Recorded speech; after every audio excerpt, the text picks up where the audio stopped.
Saludos amigos, gracias por la amabilidad de la compañía. Soy Cristino del Castillo. Me complace darles la más cordial bienvenida. El presidente Donald Trump dijo hace un par de días que actualmente se llevan a cabo negociaciones muy serias sobre Ucrania.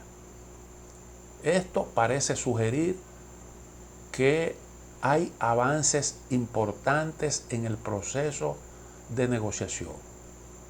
Incluso escuchamos unas declaraciones muy optimistas del presidente Vladimir Putin cuando dijo que muy pronto Donald Trump iba a poner orden en Europa.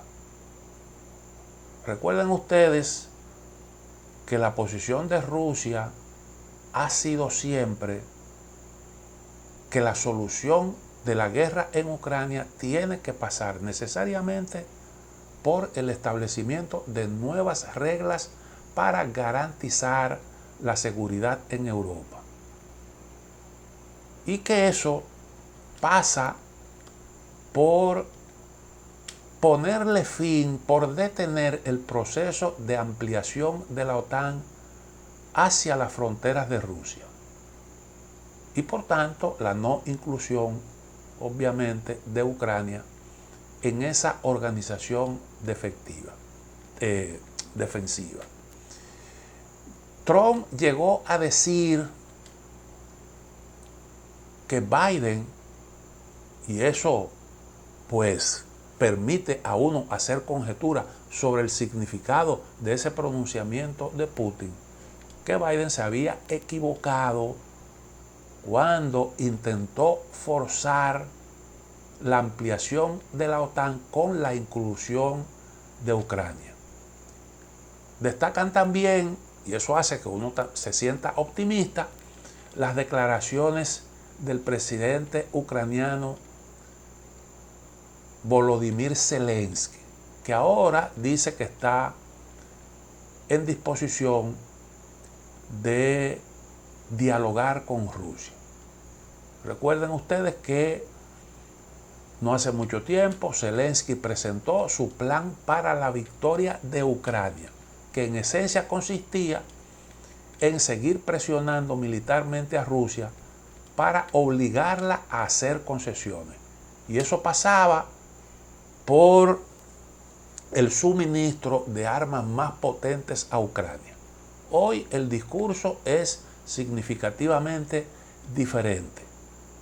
Bueno, ha trascendido un supuesto plan que estaría en la mesa de las discusiones. Actualmente se está hablando de un alto el fuego que estaría precedido de la retirada de las tropas ucranianas de las regiones de Kursk y el Donbass. Rusia tiene la posesión de una zona importante del Donbass, pero hay una parte de esa región que está en manos de Ucrania. Y Kursk es parte del territorio de Rusia, que se tomó no hace mucho tiempo, en una operación relámpago exitosa que hicieron los ucranianos. No podemos olvidar que Rusia ha exigido como condiciones para la negociación que Ucrania se retire de Lugansk y Donetsk, o sea, el Donbass, de Jersón y Zaporilla, y lógicamente también de la zona de Kursk. Pero no se está hablando de un retiro total para complacer esa posición de Rusia, sino se habla específicamente del Donbass y de Kursk. Y entonces las partes mantendrían sus posiciones con respecto a los territorios, no habría formalmente concesiones, y todo lo demás se mantendría, permanecería tal y como está hoy en día. Cada quien en sus respectivas posiciones. Y entonces eso sentaría las bases para un alto el fuego. ¿Por qué un alto el fuego? Porque el alto el fuego permitiría la celebración de elecciones. Y eso entonces complacería la posición de Rusia, que sostiene que tiene que negociar con autoridades legítimas. Y para tener autoridades legítimas hay que celebrar elecciones, porque las autoridades actuales ya su periodo terminó. Y entonces, luego de celebradas las elecciones, instaladas las nuevas autoridades, se iniciarían las conversaciones de paz. Primero habría, y eso fue objeto, según lo que trascendió, de muchas discusiones, porque Rusia exigía celebración de elecciones y los ucranianos decían, pero no podemos celebrar elecciones mientras esté vigente la ley marcial. Y eso se aprobó mediante un procedimiento, y para ponerle fin a la ley marcial, entonces hay que tener el alto el fuego para poderla revocar. Y entonces, pues eso es lo que ahora mismo, según lo que trascendió, se está discutiendo. O habrían avances importantes en esta dirección. Hay algo interesante que a mí me llama la atención, es la posición, la oferta que le hizo Donald Trump al gobierno de Zelensky de que pague con sus recursos naturales la ayuda que se le ha suministrado. Específicamente, Donald Trump habló de tierras raras y dijo que ahí habían miles de millones de dólares que se podían utilizar para pagarle a Estados Unidos, que ha hecho grandes contribuciones, ese esfuerzo que ha hecho. No cayó bien la propuesta en la Unión Europea. La Unión Europea sostiene que esos recursos deben utilizarse para la reconstrucción del país. Obviamente ellos están intuyendo que la intención de Donald Trump es la de tener beneficios en vez de seguir gastando, recuperar parte de lo que se ha gastado ahí, desentendiéndose, por tanto, de la reconstrucción de Ucrania. ¿Y quién entonces cargaría con eso? Pues la Unión Europea. Y la Unión Europea no le gustó la propuesta, obviamente. La propuesta suena fea porque antes se decía que Ucrania luchaba por la libertad de toda Europa, de todo el mundo libre, y la ayuda que recibía de parte de los aliados era en solidaridad con esa causa. Pues ahora las cosas han cambiado. ¿Y de qué forma? ¿De qué forma? Porque Trump quiere recursos. Ahora, pues hay un detallito con respecto a eso que me parece interesante. Y es que las tierras raras, que es un compuesto de unos 17 elementos químicos de la tabla periódica, que se utilizan en la industria moderna para la fabricación de tablets, celulares, algunas armas modernas, etcétera, un largo etcétera. Pues esas tierras raras están en su mayor parte en territorio ucraniano bajo control de Rusia. Y entonces esto hace suponer que el tema de los recursos naturales ucranianos también está en la mesa de negociaciones. Si todo lo que se está diciendo es cierto, a mí honestamente no me sorprendería, porque nosotros aquí hemos comentado en múltiples ocasiones el informe de Rand Corporation del año 2023. Rand Corporation es un centro de pensamiento, una organización no gubernamental muy vinculada con el Departamento de Defensa, muy vinculada con el complejo militar industrial de los Estados Unidos, incluso recibe fondos gubernamentales, también privados, pero recibe fondos gubernamentales. Es un centro de pensamiento que hace estudios sobre estos temas y que sirven para la elaboración de las políticas estadounidenses, incluyendo el asunto, lo que tiene que ver con la defensa. Y es una entidad muy influyente. Y en ese informe se habla de cómo pudiera terminar la guerra en Ucrania. Se sugieren distintos escenarios y no se descarta concesiones importantes a Rusia del tipo de esas que se están haciendo.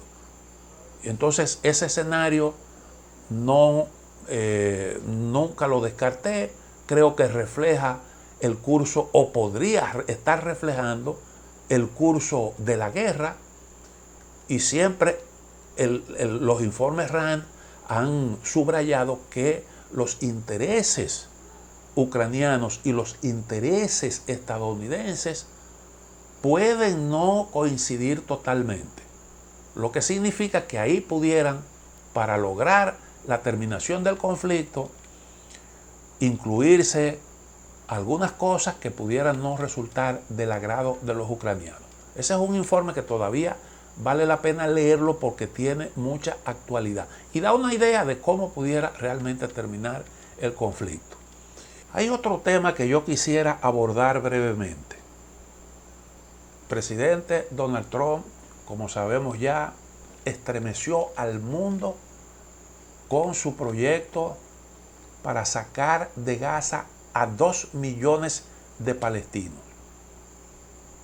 Algo parecido ocurrió en 1948, cuando a raíz de la guerra entre árabes y judíos, eso se produjo ese año, como que eso fue con consecuencia de la aprobación en el seno de Naciones Unidas de la resolución de 1947 que creaba 2 estados, uno árabe y otro judío.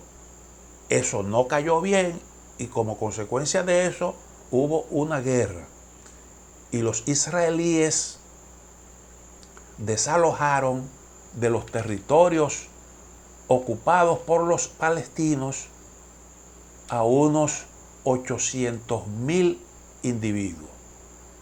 Ese episodio se conoce como la Nakba, que en árabe significa tragedia. Todavía hoy hay refugiados de aquellos en distintos campamentos y familiares, familias enteras descendientes de los refugiados de aquel entonces. Lo que da una idea de la suerte que tú puedes correr una vez tú eres desalojado de tu territorio. Eso ya ocurrió. Y muchos viven en campamentos de refugiados, muchos viven en Jordania, Egipto, Siria, Líbano. Entonces Israel, en ese contexto, en ese entonces, ese año 1948, arrasó 500 pueblos y aldeas palestinas. Y hubo matanzas como la emblemática matanza de Der Yassin, en la que murieron decenas de palestinos. Entonces, a los expulsados de entonces le fueron confiscadas sus tierras por ley y nunca pudieron volver, a pesar de que Naciones Unidas ese mismo año, 1948, aprobó su conocida resolución 194, reconociendo el derecho de los palestinos al retorno, pero eso nunca se produjo porque Israel sencillamente no lo permitió. Entonces Donald Trump utilizó la Casa Blanca para anunciar la expulsión de 2 millones de palestinos, y lo hizo en compañía del hombre que mató, el responsable de esa matanza de miles de palestinos y de la destrucción de Gaza, la destrucción total. Donald Trump quiso justificar ese plan diciendo que Gaza era una zona de demolición, y el responsable de esa demolición, de esa destrucción que hay ahí, que no deja, como dijo Donald Trump, piedra sobre piedra, y que lo que pueda haber ahí con un empujoncito puede derribarse, pues ese anuncio lo hizo con el responsable de esa situación al lado, que tenía una sonrisa de satisfacción, y un hombre sobre el que pesa una orden internacional de captura emitida por la Corte Penal Internacional por crímenes de guerra y genocidio. Bueno, se supo que Israel tiene un plan para compensar a los palestinos que quieran irse voluntariamente. Y ese plan incluye algún tipo de compensación a los que voluntariamente quieran irse y que se comprometan a no retornar jamás. No se ha dicho a cuánto asciende esa compensación, pero existe esa intención, que sería una repetición de, bueno, en este caso hay por lo menos una compensación, en aquel caso hubo un simple despojo, o se contempla una compensación, cuyo monto, reitero, no se conoce todavía. Trump llegó a decir que se recogerán los escombros y que se convertirá Gaza en un lugar hermoso. Prometió que habría una gran celebración cuando terminen los trabajos, con el único problema de que ahí vivirán gentes del mundo, menos los propietarios de las tierras, que son los palestinos. Y entonces la idea es expulsar 2 millones de palestinos a Egipto y a Jordania, 2 países que han dicho que no están de acuerdo. Y son países que han recibido una cantidad importante de refugiados y que en el pasado tuvieron dificultades con esos refugiados. Por ejemplo, Jordania tuvo que expulsar masivamente a los que se habían refugiado allí y que integraban, formaban parte de las bases de la Organización para la Liberación de Palestina, que desde el territorio jordano realizaban allí sus labores en contra del gobierno israelí. Los expulsaron y fueron a parar al sur del Líbano, y de ahí también Israel los desalojó, y luego de que los desalojó se estableció ahí una población chiita mayoritariamente, y ahí entonces se articuló ese movimiento que se conoce con el nombre de Hezbollah. Y en el caso de Egipto, recuerden ustedes que hay un problema con esa población islámica, porque las primeras elecciones, ya les comenté en un programa anterior, las primeras elecciones libres que hubo en Egipto las ganaron los hermanos musulmanes.